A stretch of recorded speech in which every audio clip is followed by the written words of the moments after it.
Section 8.8 Strengths of Covalent Bonds.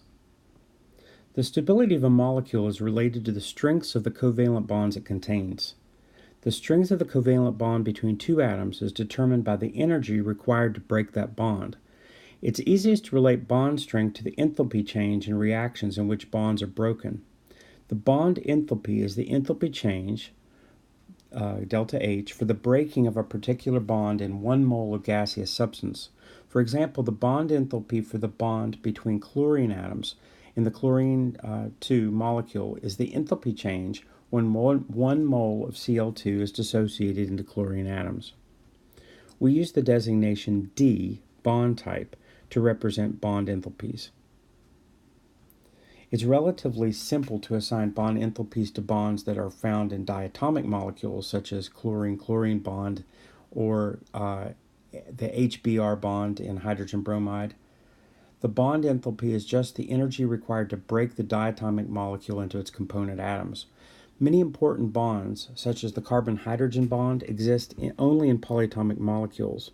For these types of bonds, we usually use average bond enthalpies.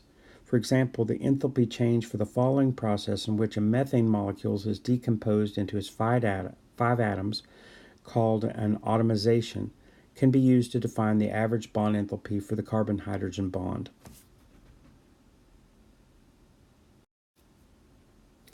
Because there are 4 equivalent carbon-hydrogen bonds in methane, the heat of atomization is equal to the sum of the bond enthalpies of the 4 carbon-hydrogen bonds.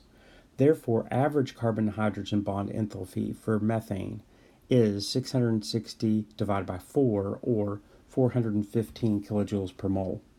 The bond enthalpy for a given set of atoms, say carbon-hydrogen, depends on the rest of the molecule of which the atom pair is a part.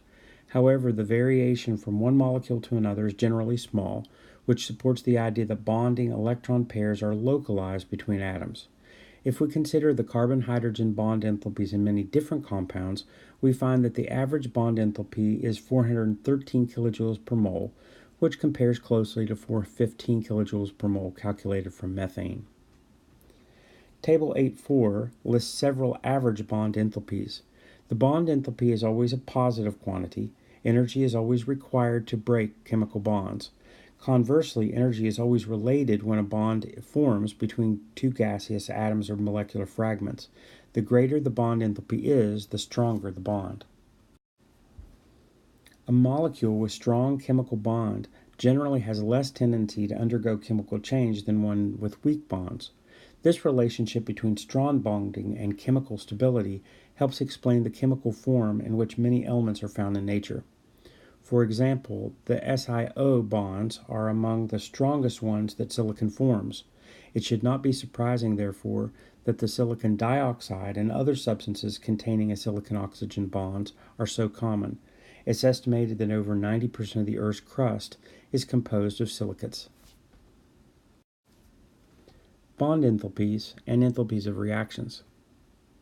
We can use average bond enthalpies to estimate the enthalpies of reactions in which bonds are broken and new bonds are formed. This procedure allows us to estimate quickly whether a given reaction will be endothermic or exothermic, even if we don't know the heat of formation for all the chemical species involved. Our strategy for estimating reaction enthalpies is a straightforward application of Hess's law. We use the fact that breaking bonds is always an endothermic process and bond formation is always exothermic. We therefore imagine that the reaction occurs in 2 steps. We supply enough energy to break these bonds in the reactants that are not present in the products. In this step, enthalpy in the system is increased by the sum of the bond enthalpies in the bonds that are broken. 2. We form the bonds in the products that are not present in the reactants.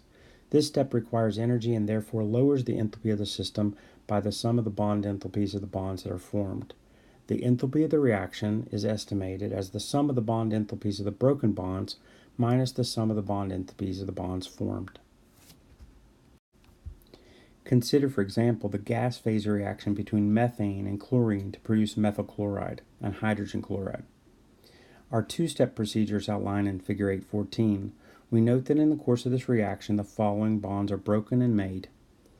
The bonds broken are 1 mole of carbon-hydrogen and 1 mole of chlorine-chlorine. The bonds that are made are 1 mole of carbon chlorine and 1 mole of hydrogen chloride.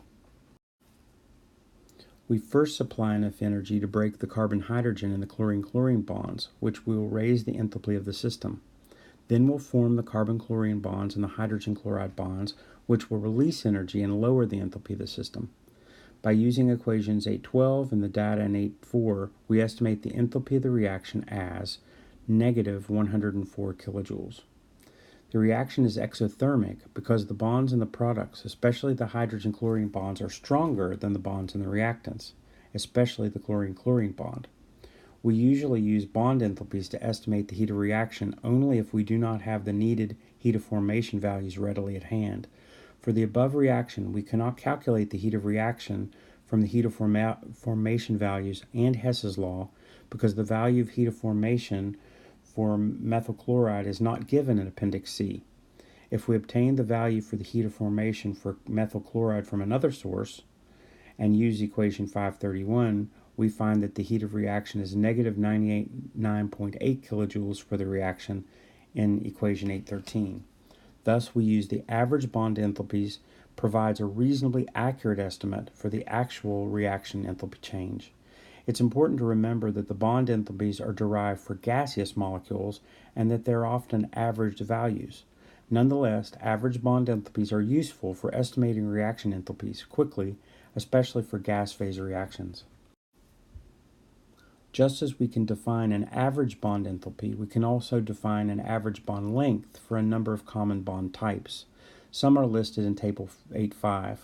Of particular interest is the relationship between bond enthalpy, bond length, and the number of bonds between the atoms. For example, we can use data in Tables 8.4 and 5 to compare the bond lengths and bond enthalpies of carbon-carbon single, double, and triple bonds. As the number of bonds between the carbon atom increases, the bond enthalpy increases and the bond length decreases. That is, carbon atoms that are held more closely and more tightly together. In general, as the number of bonds between two atoms increases, the bond grows shorter and stronger.